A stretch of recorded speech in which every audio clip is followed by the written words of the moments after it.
Bonjour et merci d'être avec nous pour ce 3e numéro de Madame, Monsieur, Bonsoir, le jeu. Vous le savez maintenant, le magazine que nous avons mitonné tout au long de l'année avec Michel Alberstadt et David Pujadas s'est transformé en jeu, mais ils m'ont laissé seul dans la cour de récré, ils sont en vacances. Le principe est simple, je vous le rappelle, revoir des archives télé des années 50 à nos jours et répondre à des questions sur la télévision et aussi à des questions de culture générale.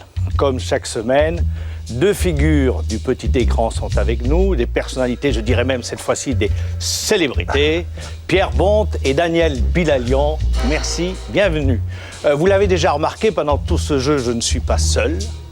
Elle s'appelle Charlotte Lipenska. Elle est ce qu'on appelle la voix off du jeu. Madame, monsieur, bonsoir. Bonjour Charlotte. La voix est off, mais je suis in. Bonjour à tous. Je vous présente maintenant les 2 familles qui vont jouer avec nous.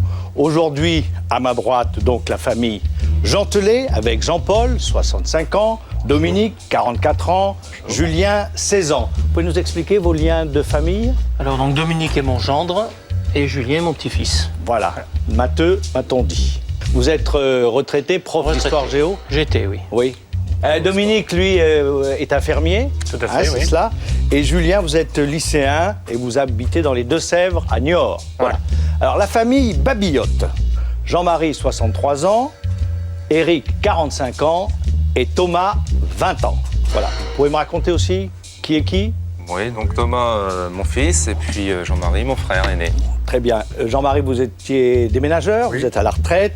Éric, vous habitez vous aussi dans l'Aisne, vous êtes chef de fabrication dans l'imprimerie. C'est cela, très bien. Et Thomas, me dit-on, est un hyper doué en maths, c'est ça ? Oh, c'est un grand terme. C'est un grand terme ? Oui. Un peu excessif ? Oui, je suis étudiant en sciences physiques. Vous êtes étudiant en sciences physiques, c'est bien. Alors, la famille gagnante repartira évidemment avec des cadeaux. On les regarde. Alloshopping.fr, site de vente en ligne, offrira à nos gagnants cet appareil photo numérique, ce caméscope ainsi que ce lecteur DVD portable double écran. C'est parti, à vous de jouer. C'est la manche 1, c'est le duel des familles. Vous avez devant vous, dans un instant, un grand mur d'images avec 6 mots-clés qui vont apparaître, j'espère, très vite. Les voici, générique 1, Loyal, Son Altesse, La Balance, Grande Meuf, générique 2. Alors, ce sont des mots derrière lesquels il y a des archives qui se cachent et des questions. Il faut faire attention parce que souvent, les mots sont un petit peu éloignés, en fait, du vrai sens de l'archive. Et vous avez 20 secondes. Vous avez 20 secondes maximum pour vous concerter et donner votre réponse. C'est le porte-parole choisi par vos soins qui validera les réponses. Mais en attendant d'avoir la réponse, vous avez le droit de parler entre vous, de faire des commentaires. Le plus jeune candidat étant Julien, c'est Julien qui est là, c'est donc la famille Gentelet qui va commencer et faire son choix sur le mur d'images. Donc c'est à nous de nous dire quel est le mot-clé que vous choisissez. On va choisir le générique 1. Alors, générique 1. La période concernée sont donc les années 50 à 70. C'est une question à 1 point. Écoutez bien, de quelle série s'agit-il ? Alors, c'est parti pour 20 secondes. C'est du son, évidemment. C'est un générique sans image. C'est le son du générique.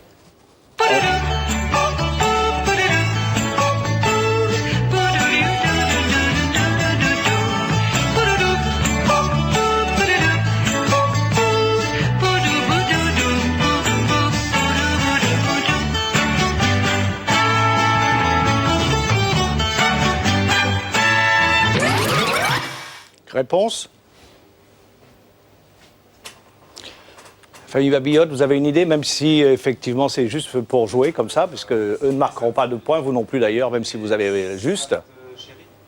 C'est les Saintes Chéries, c'est tout à fait ça. Les Saintes Chéries qui ont été diffusées pour la première fois le 11 décembre 65 sur la première chaîne. Elle a eu énormément de succès, d'ailleurs c'est une des rares séries qui a été exportée à l'étranger. En Angleterre, est-ce que vous savez sous quel titre ça a été en Angleterre, là ? Ah, c'est difficile, hein. En plus, je ne vous demande pas le mot anglais, hein, la traduction. En français, un ménage français. Voilà, c'est relativement simple. Allez-y, Charlotte. Pour 2 points, la série Les Saintes Chéries raconte les aventures quotidiennes de Maud et Pierre, Inès et Pierre, Ève et Pierre ou Léa et Pierre.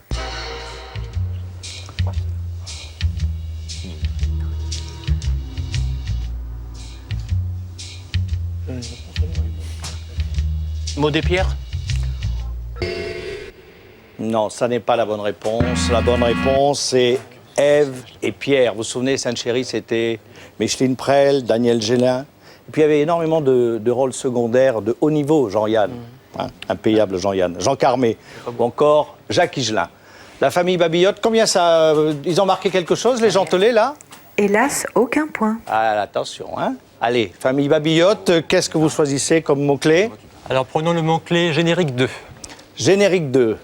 Ce sont donc les années 90 à 2007. La question vaut 1 point. Écoutez bien, de quelle série s'agit-il? Les jeunes, ouvrez, écoutez bien les jeunes, là, c'est pour vous. C'est Friends. Attends, on se concentre. Oui, donc nous répondons Friends. Nous répondons Friends. Friends, vous avez dit Friends, et c'est effectivement la bonne réponse. Charlotte, on continue. Pour 2 points, laquelle de ces stars n'a jamais fait une apparition dans Friends? Julia Roberts, Brad Pitt, Bruce Willis ou Sharon Stone? Consultez-vous, parlez entre vous et donnez-moi une réponse un peu forte, je vous entends pas trop. Mais celui qui dit, c'est pas mal. Les 3 autres, ils ont... Non, mais il n'y en a qu'un seul.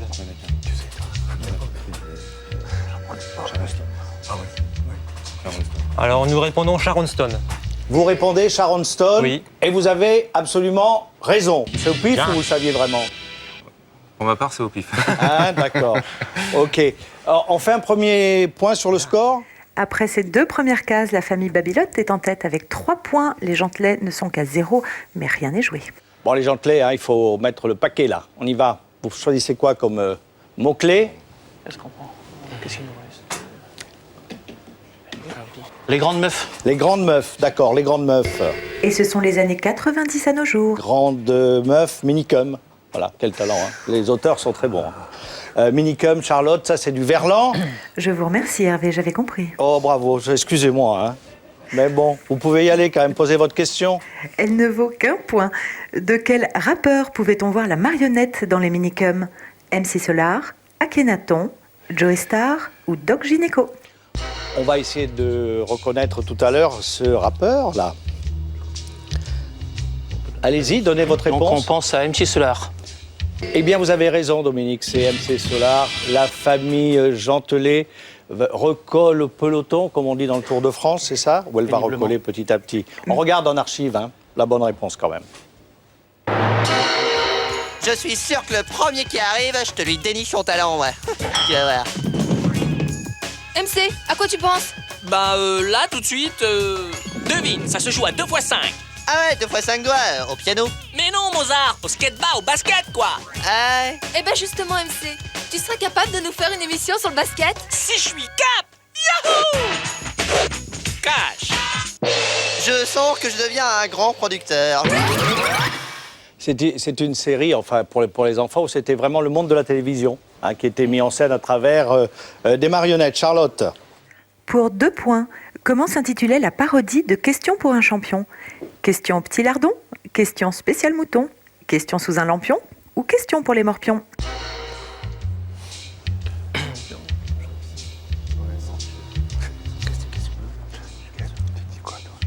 Parlez plus fort, on vous entend comme ça, tout le monde en profite. Donc on tente question pour les morpions.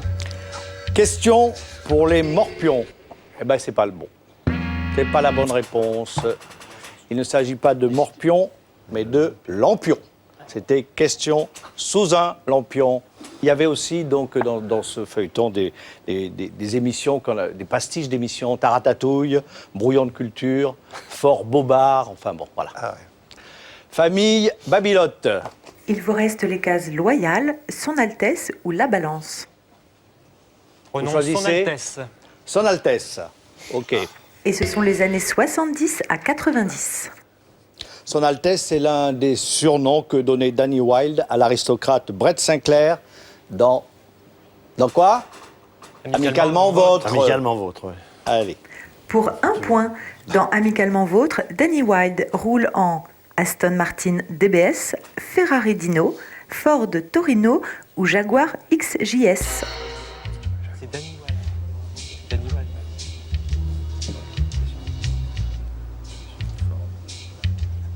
Danny Wilde, c'est l'américain. Hein. Alors répondons, la réponse B, Ferrari Dino. Eh bien, on va voir la réponse en archive tout de suite. Bon séjour, monsieur Wild. Oh. Hé vous là, le grand, vous voulez pousser votre camion s'il vous plaît parce que je voudrais passer moi. Oh dites donc, allez faire ça dans une chambre d'hôtel, hein. Alors vous enlevez votre voiture.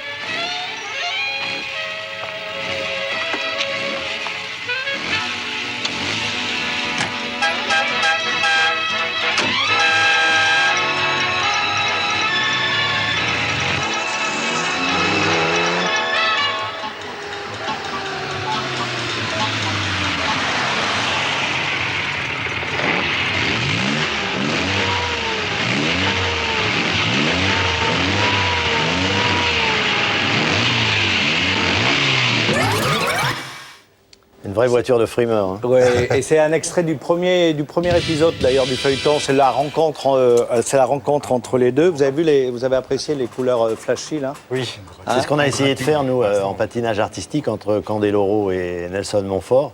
Tout le monde nous dit que c'est la même association. D'un côté il y a le Titi parisien, Philippe Candeloro, et de l'autre côté il y a Nelson, qui est un peu le représentant de la HSP, la Haute Société Protestante, un petit peu comme ça. Et donc l'association qui vient tout de suite à l'idée des gens qui regardent, c'est ça. Et je suppose que le service des sports leur a offert les voitures qui vont avec.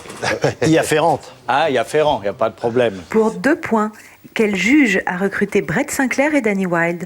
Le juge Williams, le juge Mancini, le juge Dobet ou le juge Fulton?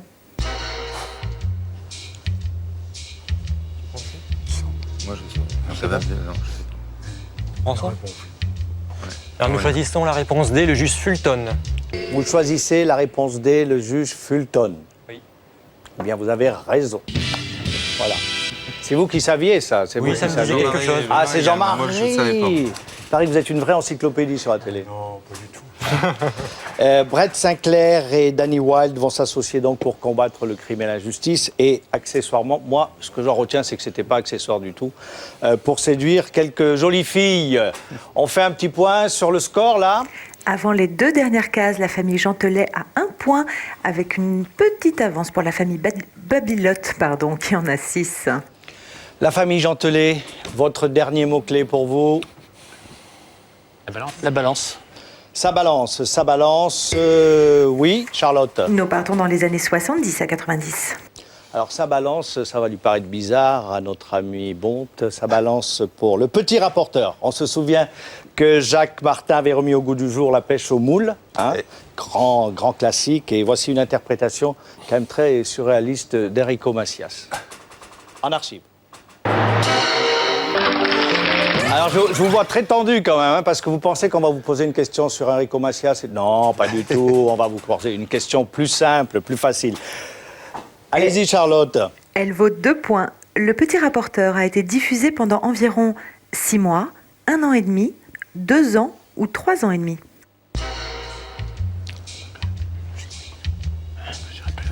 Question difficile. Allez, on se lance sur 3 ans et demi. 3 ans et demi. Ah, ça aurait fait sans doute la joie du producteur, mais ça n'a pas été le cas. non. Pierre. 1 an et demi seulement. C'est vrai que tout le monde a l'impression que Ouais, cette ça a émission a duré des duré, années, parce qu'elle a laissé un tel souvenir dans les mémoires qu'effectivement, elle aurait pu durer plus longtemps. Mais elle a eu un succès, c'est vrai, extraordinaire. La pêche aux moules, ça me rappelle bien sûr plein de souvenirs. Mais à l'époque, tout le monde chantait la pêche aux Pourquoi moules. c'était arrêté au bout d'1 an et demi? Oh, parce qu'on était fatigués. Voilà, le journaliste a repris le dessus, c'est bien. Allez-y. Non, mais vous savez... On dérange pas. Non, pas du tout. Moi, L'équipe... Je vous laisse les clés, je pense. L'équipe du petit rapporteur, quand même, était composée de personnalités très différentes, mais chacune assez forte. Et c'est vrai qu'au sein de l'équipe, sur la fin... Prévost, oui, Collaro. Piem, Collaro. Voilà. Et bon, sur la fin, il y avait un peu de fatigue, il y a eu quelques heures entre les différentes personnalités. Oui, finalement, mais je comprends Martin bien. a préféré interrompre. Voilà. Mais alors, pourquoi Martin disait toujours, au début en tout cas, il disait toujours « à dimanche, peut-être ».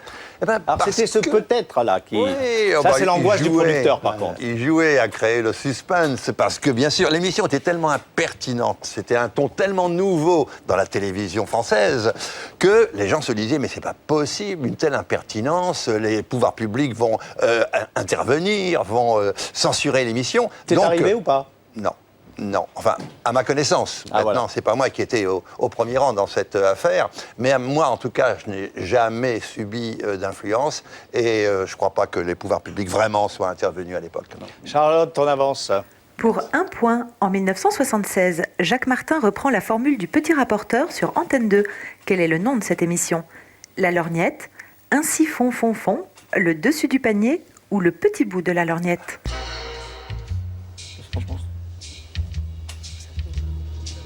Petit bout de la lorgnette. Hum Donc on choisit le petit bout de la lorgnette. Vous appelez ça comment? Le petit bout de la lorgnette. Le petit bout de la lorgnette. Eh bien, c'est un petit peu trop long parce qu'il fallait enlever le petit bout et il fallait garder que la lorgnette. y avait la Pas de chanson, par chance.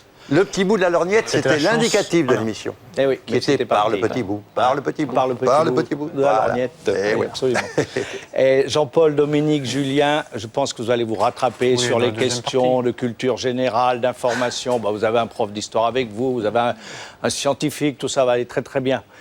Famille Babylote. Choisissons alors loyal, pardon.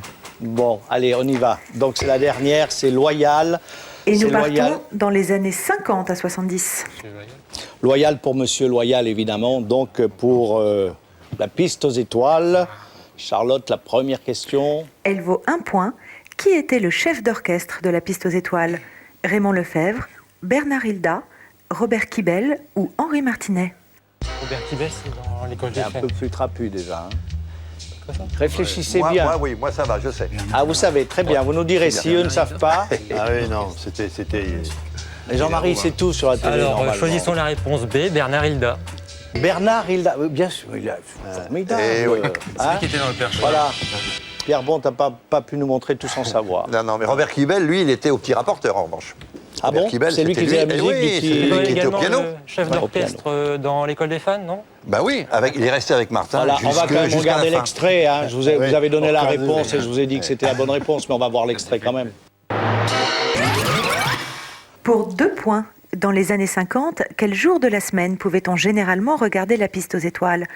Le samedi, le dimanche, le jeudi ou le mercredi?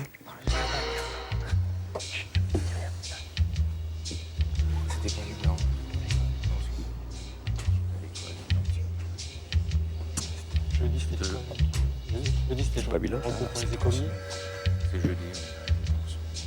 C'est jeudi, hein. Alors, nous choisissons la réponse C, jeudi. Vous répondez jeudi. Eh bien, ça n'est pas jeudi. Ça aurait pu, hein. Ça n'est pas. C'est une question de les calendrier, 50. en fait. Hein. Ouais, C'était 50. le mercredi, parce que le mercredi...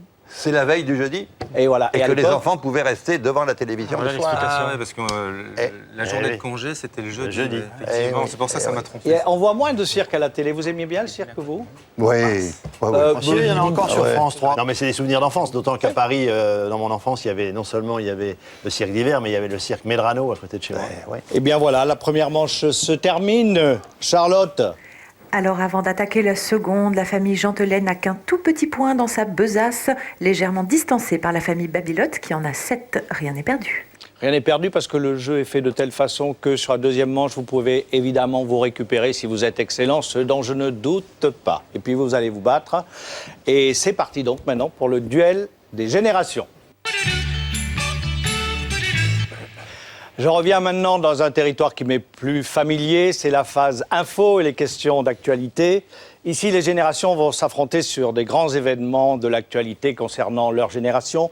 Pour chaque duel, une archive télé et 4 questions valant de 1 à 4 points selon la difficulté. Cette fois-ci, pour répondre à un buzzer, il faut donc être bon et rapide. Commençons par le premier duel. Honneur aux aînés avec Jean-Paul et Jean-Marie. Venez me rejoindre. Voilà, donc oui, alors on dit les anciens, on dit les plus vieux, les grands-pères, je sais pas, ça ne vous dérange pas? Les seniors, absolument. Ben ça, c'est le côté sport qui vous remonte là. Hein. Voilà. Oui, parce qu'il y a vétéran, senior, c'est quand même... C'est quand même autre chose. Même au-delà de vétéran. Vous savez que vous avez 20 secondes pour buzzer, mais attention, vous ne pourrez buzzer qu'une seule fois. Si le premier qui prend la main s'est trompé, l'adversaire aura le droit de répondre à son tour, c'est clair. Allez, votre duel à vous, c'est tout de suite, nous avons choisi de vous interroger sur les Jeux Olympiques de 1968. Nous allons revoir un moment historique, la fameuse course de la petite fiancée de la France. C'était Colette Besson. On regarde les images.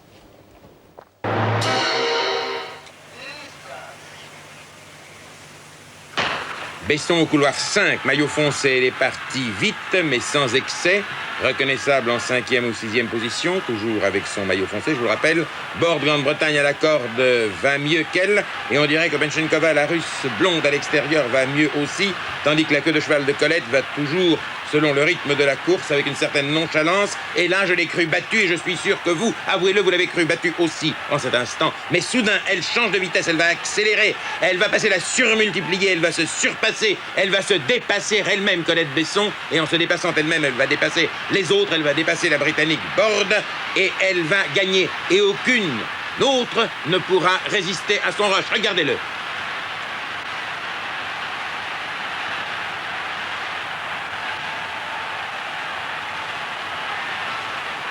Première Colette Besson France, 52 secondes, record d'Europe. Vous avez reconnu bien sûr Léon Zitrone. Hein. Rien que d'entendre sa voix, déjà on est parti dans toute l'histoire de ces 20 dernières années, 30 même, 40 peut-être. Moi, il a commencé à faire de la télé. son porte-bâton pendant Charlotte. des années. Pour 1 point, en 1968, sur quelle distance Colette Besson devient-elle championne olympique? 400 mètres. Rappuyez sur le buzzer. Il faut buzzer, Jean-Paul. Voilà, et vous avez buzzé trop tôt, il faut attendre la fin de la question, mais c'est bon. 400 mètres. 400 mètres, c'est tout à fait juste, c'était la bonne réponse. C'était Antoine Blondin qui avait désigné comme ça la petite fiancée de la France. Il y avait toujours des belles formules, Antoine. Hein. Pour 2 points, dans l'épreuve du saut en hauteur, quel athlète remporte la médaille d'or en utilisant une nouvelle technique de saut? Fosbury. C'est la bonne réponse, c'est Fosbury. Alors, Daniel, avant le Fosbury, on sautait comment? En ciseaux. En ciseaux. En ciseaux, ouais, à l'école, on sautait en ciseaux. Avec l'élastique, quoi. Voilà, et puis comme au lycée, on n'avait pas beaucoup de temps pour faire la gym, à l'époque, on restait en costume et on sautait 1m10 en costume pour pas être en retard au cours de maths derrière. Pour 3 points, dans quelle ville ces Jeux Olympiques d'été se sont-ils déroulés? Mexico. Non, c'est vous qui avez répondu le premier. Mexico. Mexico. Et c'est effectivement la bonne réponse. Mexico, c'est vraiment en altitude, hein. C'est haut. Et en France, il y a eu donc des centres qui se sont créés, Font-Romeu notamment. Oui, pour être en altitude. Pour faire des stages d'entraînement en altitude. Et les Allemands de l'Est ont fait la même chose, mais en souterrain. En souterrain. Bah, c'est-à-dire que les Allemands de l'Est se sont pendant des années entraînés en altitude, mais en creusant des souterrains et en trifouillant l'air, etc. Il faut m'expliquer là, Daniel. Oui. Ils ont été en altitude en créant des souterrains. Non, ils ont créé une atmosphère d'altitude dans des centres souterrains. Donc tout était complètement artificiel, quoi. Voilà, tout comme ils ont fait beaucoup de trafic du genre, ils gonflaient les fesses de leurs nageurs à l'hélium pour qu'ils restent bien en surface, etc. C'est pas vrai. Si, c'est vrai. L'Allemand de l'Est avait de l'imagination. L'Allemand de l'Est combattait pour son pays et pour la renommée de la RDA. On continue, Charlotte. Pour 4 points, quel mouvement politique soutenait les 2 athlètes américains qui ont levé le poing sur le podium du 200 mètres? Allez-y, Jean-Paul. Les Black Panthers. Les Black Panthers, c'est effectivement la bonne réponse. Vous vous souvenez sans doute de cette image avec le poing levé, ganté de noir, qui était donc ce soutien aux Black Panthers. Il y avait Tommy Smith et John Carlos. Ils avaient obtenu l'or et le bronze.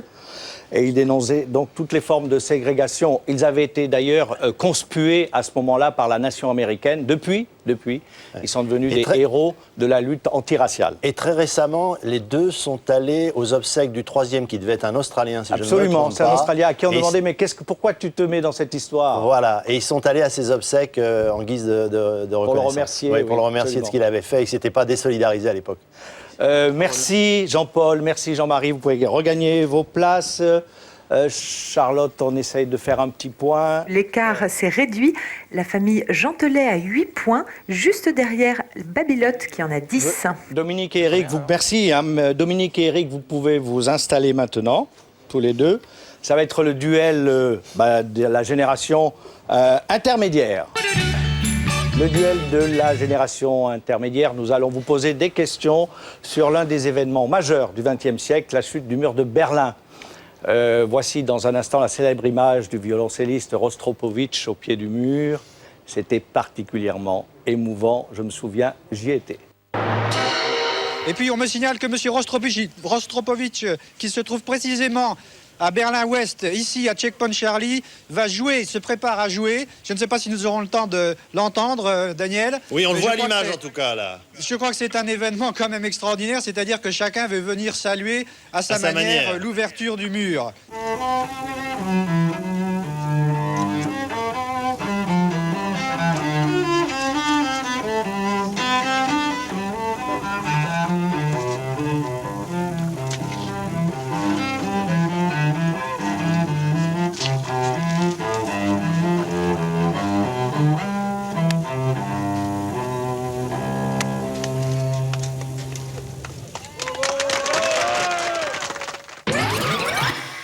Pour un point, le mur de Berlin était surnommé le mur de la...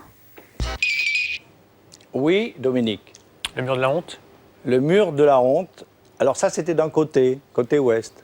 Et côté est, c'était le mur de la paix. Ouais, tout dépend de comment on regarde les choses. Mais vous avez raison, c'était la bonne réponse. Monsieur Bilalian. Oui, Vous présent. vous souvenez de ce moment? C'est pas possible que vous ne vous souveniez pas de ce moment. Vous Si, étiez là, très bien. vous présentiez le journal. Qu'est-ce que ça fait quand... Parce que quand un reporter est sur un événement, on dit... La preuve, je l'ai dit, j'y étais. Et vous? Ben, moi, j'ai fait les deux parce que ce jour-là, j'étais effectivement à Paris, je faisais les journaux.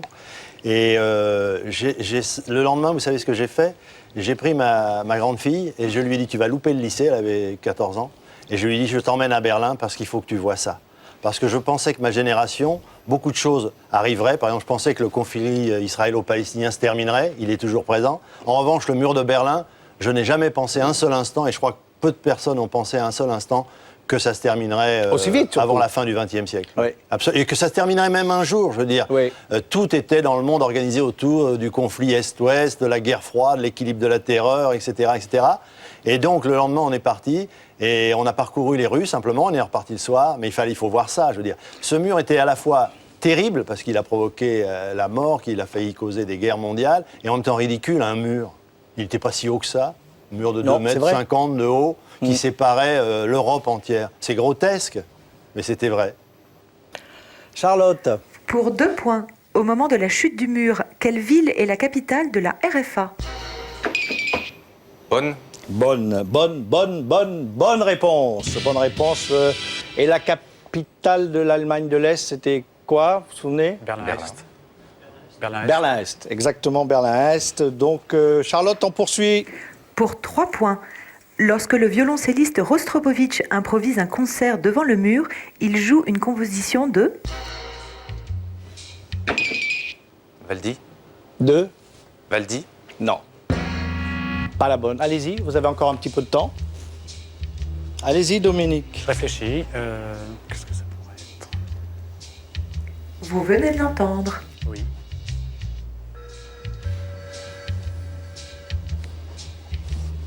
Buzzer.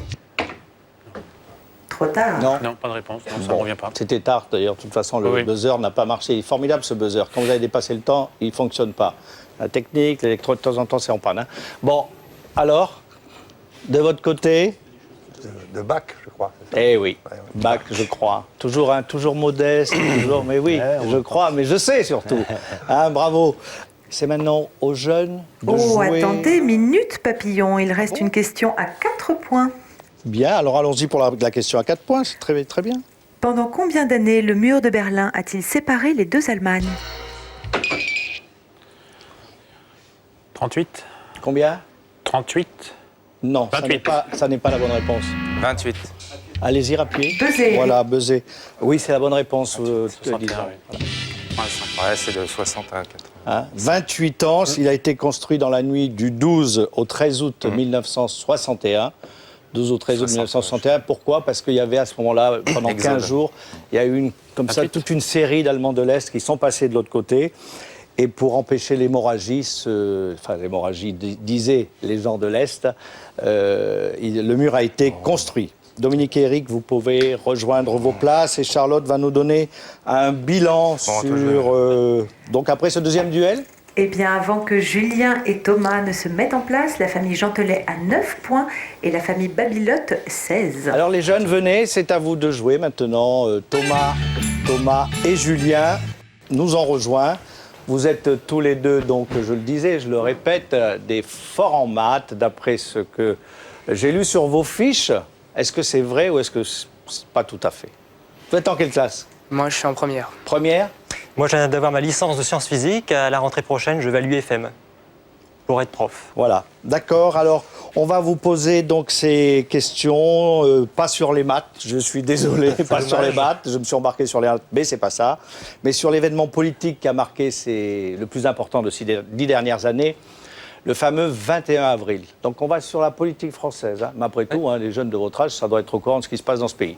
Ce soir, il y a des larmes. Ce soir-là, il y aura des larmes à la télévision, et notamment celle d'une femme politique très connue que vous allez découvrir tout de suite dans cette archive. Pour la première fois depuis 1969, un représentant de la gauche ne sera pas au second tour d'une élection présidentielle. C'est un tremblement de terre. Quelle explication donnez-vous? Est-ce que vous permettez d'abord que je dise à tous ceux qui doivent être comme moi ce soir, c'est-à-dire effondrés, que l'extrême droite soit au second tour, que c'est très dur pour notre pays. Moi, c'est ça que j'ai envie de dire d'abord. Je pense que l'extrême droite, c'est quand même ce que nous avons tous combattu pendant des années, ce que nous avons combattu avec la droite démocratique, pas avec celle qui fait peur, pas avec celle qui essaye de faire peur aux Français, celle qui essaye d'apporter des réponses, même si ce ne sont pas totalement les nôtres. Donc ce soir, je pense à tous ceux qui se sont battus, dont les parents se sont battus pour que notre pays soit démocratique et qui doivent, comme nous, être effondrés. Pour 1 point, en quelle année Jean-Marie Le Pen est-il arrivé au second tour de l'élection présidentielle? En 2002. C'est la bonne réponse. C'était bien 2002. Comment ne pas se rappeler de ce soir-là, n'est-ce pas, vous deux? Comment vous avez vécu ça comment, tous les deux? Moi, chez moi, tout simplement en spectateur. Peut-être que Daniel était plus à l'antenne. Ce que je veux dire, c'est ce soir-là, il y a eu un étonnement, mais en même temps, les hommes politiques, notamment au Parti socialiste, auraient dû s'en douter depuis plus de 15 jours. Comme on dit chez les sondeurs, le bas de la fourchette de Jospin correspondait au haut de la fourchette de Le Pen. Et au Parti socialiste, au lieu de tenir des meetings pour essayer de galvaniser ceux qui votaient pour eux, ceux qui votent à gauche, eh bien, la consigne a été taisez-vous, taisez-vous, on ne veut même pas en entendre parler. Et c'est pour ça, sans doute, que... c'est une des raisons. Une des raisons. Bien sûr. Charlotte? Pour 2 points, le soir du premier tour, qui a déclaré « J'en tire les conclusions en me retirant de la vie politique » Lionel Jospin. Julien, oui, c'est lui qui a buzzé le premier. Julien, c'est tout à fait la bonne réponse. Vous avez présenté, Daniel, des soirées électorales. C'est un exercice compliqué comme pour moi, présenter un jeu ou pas du tout?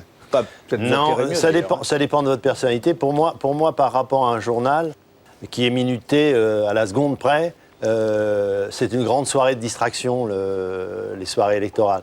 En 1995, par exemple, la balade dans Paris de Jacques Chirac, c'est des soirées extraordinaires où quelqu'un qui présente le journal et qui joue minuté à la seconde peut parler pendant des heures. La balade avec la moto, hein, la fameuse image de la moto qu'il suit. Et là, ce soir-là, on peut s'amuser pendant des heures à parler, à s'intéresser aux hommes politiques. Et il faut aimer la politique. Moi, j'adore la politique. J'ai un profond respect pour les hommes politiques, contrairement à ce qu'il est convenu de dire aujourd'hui. Je pense que c'est un métier de chien et que ces gens-là font le maximum pour essayer d'administrer un pays et c'est pas évident.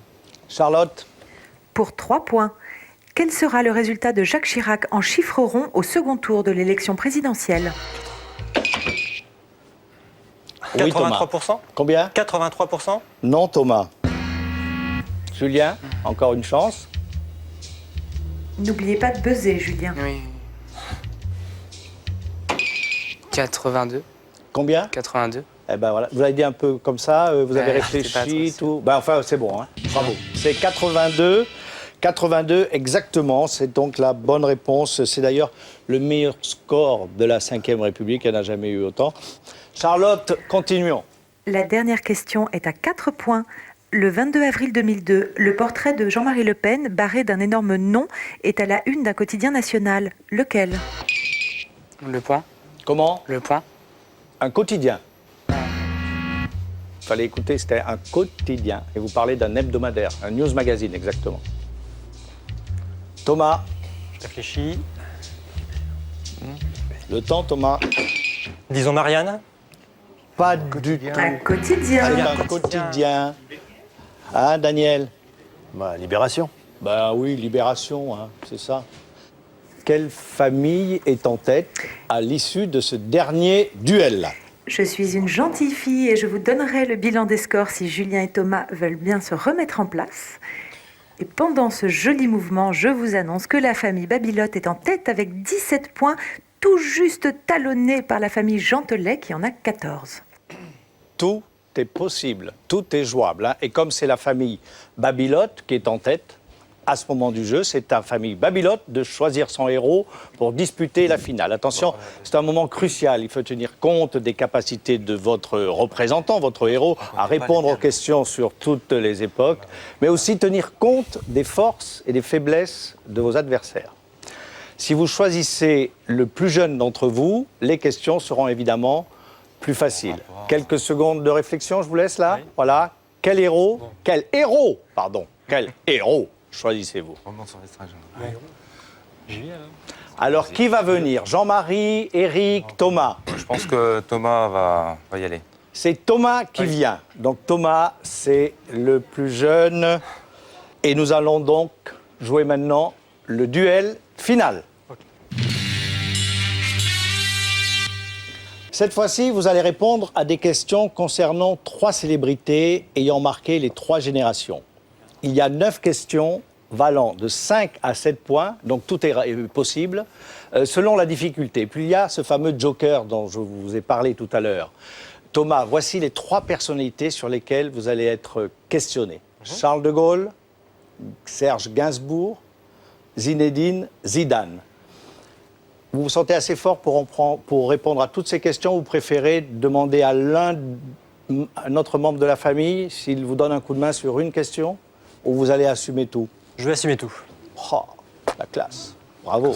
Bravo. C'est l'audace. C'est l'audace. Trop fort, Thomas. Trop fort. Et nous allons parler, pour commencer, nous allons d'abord nous intéresser à Charles de Gaulle, évidemment, qui incarne les années 50-70.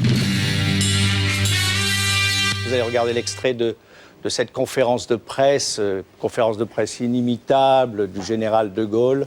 Et là, il est interrogé sur l'après-gaullisme. En fait, sur sa mort, quoi, finalement. Quel humour. Hein.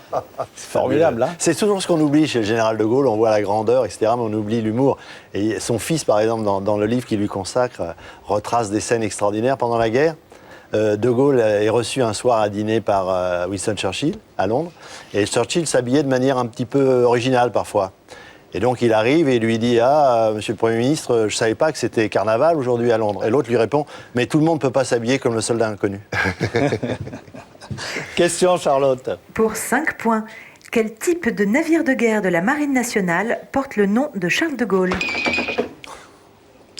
C'est Julien. C'est Julien. Un porte-avions. Un porte-avions, c'est la bonne réponse. Charles de Gaulle est d'ailleurs l'unique porte-avions de la Marine en ce moment. On parle beaucoup de la construction d'un prochain porte-avions. On verra bien, ça coûte très cher. Hein. Il y a aussi un porte-hélicoptère célèbre, hein, le Jeanne d'Arc. Hein. Jeanne d'Arc, de Gaulle, ce sont les grandes figures de la France. Et les sous-marins nucléaires. Et puis il y a aussi un aéroport. Pardon? Et les sous-marins nucléaires, combien? Ah oui, c'est ça, la fameuse question qui a piégé un certain nombre de candidats, en tout cas une candidate. Et dont on ne connaît toujours pas la réponse. Et oui, alors c'est quoi, Bill? Je crois que c'est 5. C'est 5 ou 7, je ne sais plus. C'est 5 ou 7. Entre les deux. Entre les deux, sûrement. Puis en plus, on ne sait pas, il y en a qui sont sous l'eau. Charlotte, allez-y. De toute façon, c'est secret. Voilà. Eh bien, entre 5 et 7, il y a 6. Et c'est le nombre de points de la question suivante. Complétez cette citation de Charles de Gaulle. La France a perdu une bataille, mais la France n'a pas perdu... La guerre. La guerre. C'est tout à fait ça. La guerre. Bravo, Julien. Vous êtes en train de redonner des points à votre camp. Allez, Thomas, il faut se bouger. Là, c'était donc la bonne réponse. Charlotte. Et enfin, pour 7 points, pendant la Seconde Guerre mondiale, depuis quelle ville a-t-il lancé l'appel du 18 juin? C'est Julien, parce que c'est pas la peine de vous acharner sur ces malheureux buzzers. Parce que moi, j'ai un nouvel amour pour le buzzer. Et là, vous êtes en train de les malmener. C'est pas bien. De toute façon, le buzzer ne marche pas tant que la question n'est pas finie. Voilà. On ne allez. coupe pas la parole à la dame. Mais non. Allez, Julien, allez-y. Londres. Londres, bien sûr, c'est la bonne réponse. Et cet appel à la résistance, qui date donc du 18 juin 40, était une réplique à l'armistice demandé la veille par le maréchal Pétain. Eh bien, grâce au général de Gaulle et à la rapidité de Julien, la famille Gentelet passe en tête avec 32 points. La famille Babilotte est à 17. Rien n'est perdu. Vous pouvez encore y arriver. Nous allons parler de Serge Gainsbourg, star, icône des années 70-90 de la chanson française. Et d'abord pour le plaisir des oreilles et des mots superbes. On va écouter la javanaise. Serge Gainsbourg, sans qu'il y paraisse dans son attitude, sans peut-être même qu'il le sache, fait figure de chef de file. N'est-ce pas la marque même du vrai talent que d'être pris pour modèle? Qu'en pensez-vous, Serge Gainsbourg? C'est une question très embarrassante. Je préfère ne pas y répondre.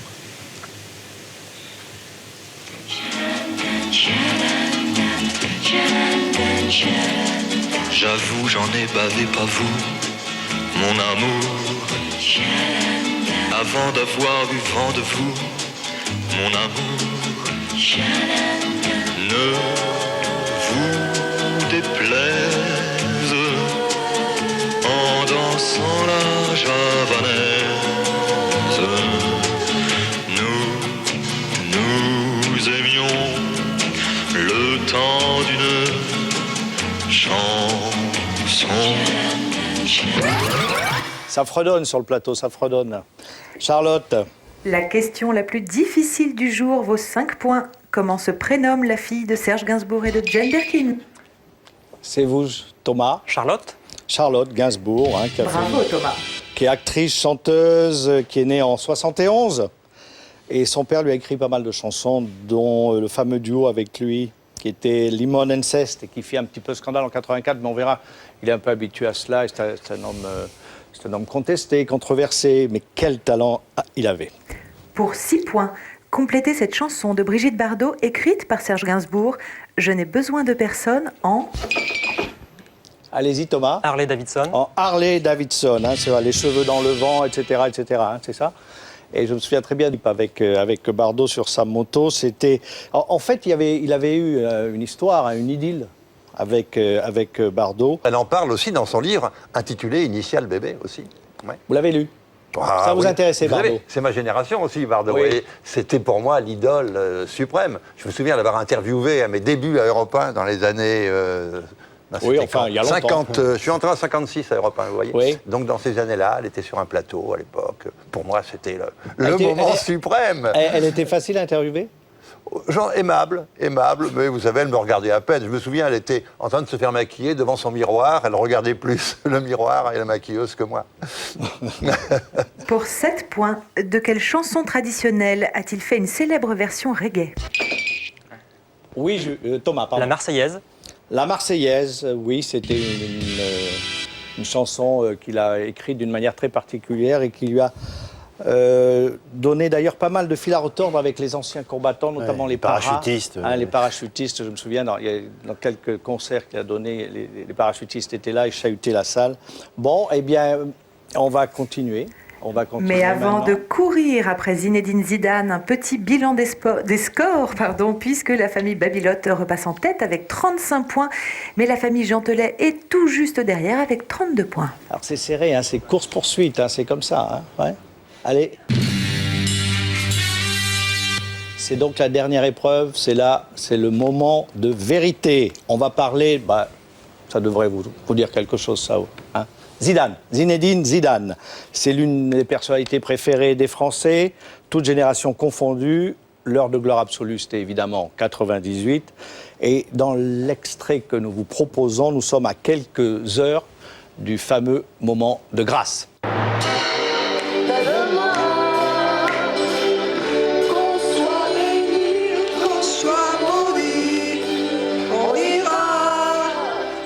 Zidane par-ci, Zidane par-là, Zidane rien du tout. Zidane il va essayer de faire ce qu'il sait faire.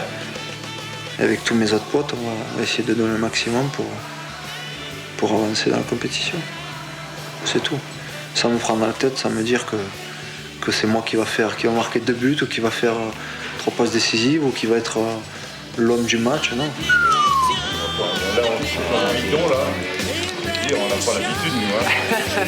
Il me chauffe les mains. Ça restera tout ça. Ça partira pas comme ça en fumée. Donc c'est pour ça qu'on veut continuer, pour se dire que putain, là on a fait vraiment quelque chose de... On a fait quelque chose de bien. On peut faire quelque chose de grand et on peut faire quelque chose de très grand. Voilà, c'était Les yeux dans les bleus. C'est le film de Stéphane Meunier, remarquable, qui avait pu suivre avec sa caméra l'équipe de France pendant et même quelques jours après. Charlotte. Pour 5 points, contre quelle équipe a-t-il disputé son dernier match en Coupe du Monde? Qui c'est qui a répondu là? C'est Julien. C'est Julien, voilà. L'Italie. Comment? L'Italie. L'Italie, voilà, la squadra azzurra, c'est l'Italie et c'est la bonne réponse. Ce dernier match a été bien sûr marqué par deux actions de Zidane. La première, un penalty grâce auquel il a ouvert le score en faveur de la France. Et la deuxième fut le fameux coup de boule à Materazzi qui provoqua son expulsion et un carton rouge. Coup de boule, Daniel, on dit quoi là-dessus? On dit que le destin bascule, je veux dire, c'est comme la personne qui passe sur un trottoir au moment où il y a un pot de fleurs qui tombe. Elle tombe sur votre tête ou 2 cm avant ou 2 cm après. Là, 5 minutes avant, 3 minutes avant, s'il marque un but de la tête, nous gagnons la Coupe du Monde pour la 2e fois et il est le héros. Et là, 2 minutes après, il fait un geste, quoi qu'il en soit... Il ne serre pas la tête de la même façon. Hein. Ah oui, impardonnable. Impardonnable parce que, à ce niveau-là, Zidane est un exemple. Et on a l'impression que ces 10 ou 15 ans de carrière professionnelle n'ont rien apporté. Entre le gamin qu'il était et l'idole qui termine, et ben c'est le même geste. Donc, que s'est-il passé entre-temps? On se dit, rien. C'est un peu dommage. Pétage de plomb, voilà. Allons-y, Charlotte. Alors, Julien et Thomas, ne pétez pas les vôtres, car il reste 2 questions et tout va se jouer sur ces 2 dernières questions, dont celle-ci qui vaut 6 points. Le fils aîné de Zinedine Zidane est déjà un champion de foot. Quel est son prénom? Enzo. Enzo, c'est la bonne réponse. Alors, non seulement vous faites des études, vous travaillez la physique, vous allez être prof, mais en plus vous vous intéressez au foot, quoi. Pas tellement, pourtant. Pas tellement? Non. Mais alors, vous regardez beaucoup la télévision? La télévision, oui, je regarde pas mal. Mais le football, à vrai dire, c'est pas mon C'est point pas fort. votre... heureusement, parce que si c'était votre tasse de thé, alors je sais pas ce qui se passerait, hein. Charlotte. Alors, tout va décidément se jouer sur cette dernière question, puisqu'elle vaut 7 points. Et qu'à l'heure actuelle, la famille Gentelet a 37 points, les Babylotes 41. Pour 7 points, donc, combien de fois Zizou a-t-il été élu Ballon d'Or par France Football? France Football, un journal, évidemment, comme son nom l'indique, sur le foot. 2 fois. 2 fois. C'est votre dernier mot? C'est mon dernier mot. Voilà, eh bien, c'est pas le bon. Allons-y, Julien. 1 fois. 1 fois. Julien, vous avez raison. C'était 1 fois. Bravo Julien. Eh bien, ça donne que grâce à Julien et cette toute dernière question, c'est finalement la famille Gentelet qui emporte le jeu Madame, Monsieur, Bonsoir aujourd'hui avec 44 points, alors que la famille Babylote reste à 41 juste derrière. Oh là là, c'était tout juste, hein, c'était tout juste. Enfin, bravo, vous avez été remarquables, les 2 familles, là, vous avez été vraiment très bons. Moi, je suis très content que les jeunes, là, aient porté le flambeau jusqu'au bout. Alors, Julien, Dominique, Jean-Paul, voilà ce que vous avez gagné parce que vous avez gagné. Alloshopping.fr, site de vente en ligne, offrira à nos gagnants cet appareil photo numérique, ce lecteur DVD portable double écran, ainsi que ce caméscope. Merci Alloshopping.fr. Et pour vous consoler, Jean-Marie, Thomas, Eric, voilà ce que vous avez gagné parce que vous avez perdu. Nobilis vous offre 3 jeux PC pour toute la famille, dont TV Giant qui vous permettra de créer et de gérer votre propre chaîne télé. Eh bien voilà, ça se termine. Merci à vous tous. Merci Daniel, merci Pierre. à vous. Bravo, merci Hervé. Bravo, vraiment. Hein, vous avez été excellents. Rendez-vous la semaine prochaine, lundi sur la TNT. Et samedi à 17h sur France 5 alors. Allez, ciao. Madame, monsieur, bonsoir. Madame, monsieur, bonsoir. Charlotte est là pour me rappeler que c'est Madame, monsieur, bonsoir, le jeu. Merci Charlotte. Au revoir Hervé.